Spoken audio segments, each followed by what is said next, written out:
But regarding our heat plans today, we're really facing a double challenge for Montreal. So we are in a pandemic situation, and we know that the virus is still circulating in the city. And at the same time, we have an early heat wave that we have to face in the next day. Each year, and we have a heat plan that we build each year and that we improve each year with our partners, City of Montreal, les gens, le réseau de la santé et la sécurité civile, to make sure that we prevent the health impacts of heat waves in our population, and specifically in the vulnerable population for heat waves.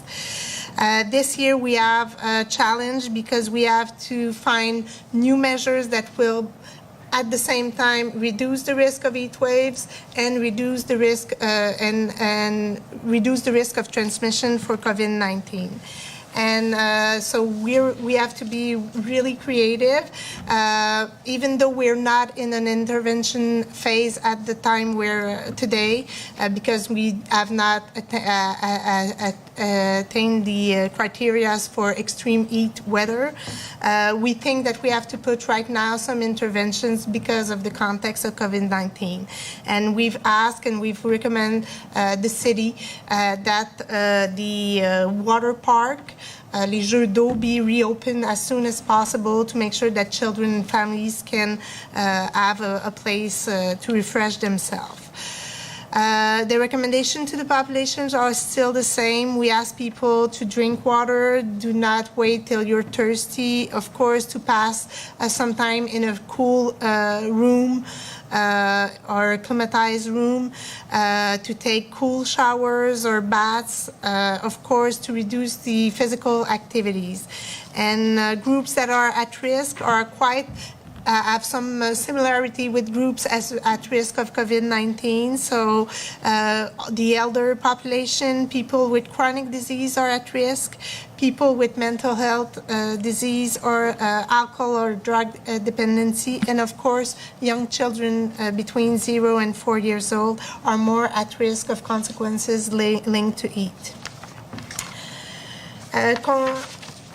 Regarding what we'll be doing to protect the residents in our health establishment, Madame Sablon will say a little bit more, but it is also a complex situation because, as we all know, we are still facing outbreaks in some health establishments and elders residency.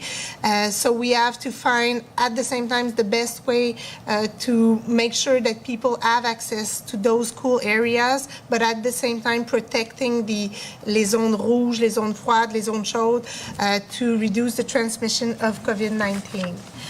I just wanted to add regarding the unit mobile, the testing units that are going in different neighborhoods because of the couple of days that we are going to have with the hot temperature, we have decided to reduce the number, the hours that they are going to be in service. So we are going to be doing the test between 10 o'clock in the morning till 2 o'clock in the afternoon.